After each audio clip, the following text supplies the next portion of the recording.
21শে July milestone কলেজে ঘটিত বিমান দুর্ঘটনায় যারা প্রাণ হারিয়েছে আমাদের বিমান বাহিনী সম্মানিত বিমান বাহিনীর প্রধান এবং সকল সদস্য থেকে আমরা সকলেই সমবেদনা মর্মাহত এবং এই ঘটনার জন্য আমরা সবাই ব্যথিত।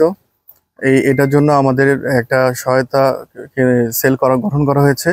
সিএমএইচ এবং বার্ন ইউনিট এদের সমন্বয়ে একটা তদন্ত কমিটি গঠন করা হয়েছে।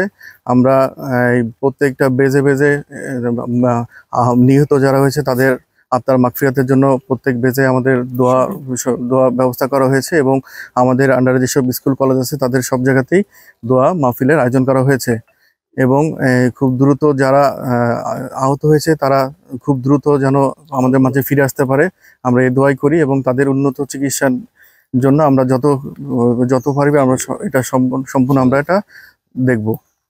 তো পরিশেষে বলতে চাই যে সবাই যারা নিহত হয়েছে তাদের প্রতি মাগফিরাত কামনা করবেন এবং যারা আহত হয়েছে তাদের সবাই যেন আমাদের মাঝে দ্রুত ফিরে আসতে পারে।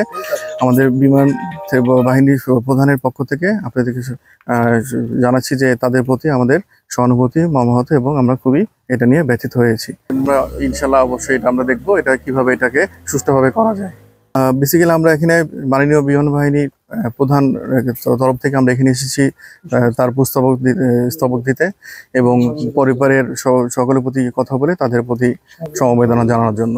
আমাদের বিমান বাহিনীতে একটা তদন্ত টিম গঠন করা হয়েছে, তদন্ত চলতেছে এবং আপনারা দেখবেন যে গতকালকেও সরকার থেকে একটা তদন্ত কমিটি গঠন করা হয়েছে এবং আপনারা যা কোশ্চেন করেছেন এবং সবকিছু এটার মধ্যে আনা হবে এবং আমরা তদন্তের পরে আমরা বলতে পারবো যে আসলে এটা মানে কি হবে। এটা পুরোপুরি তদন্ত শেষ না হলে এটা আমরা আসলে কিছু বলতে পারছি না এখনো।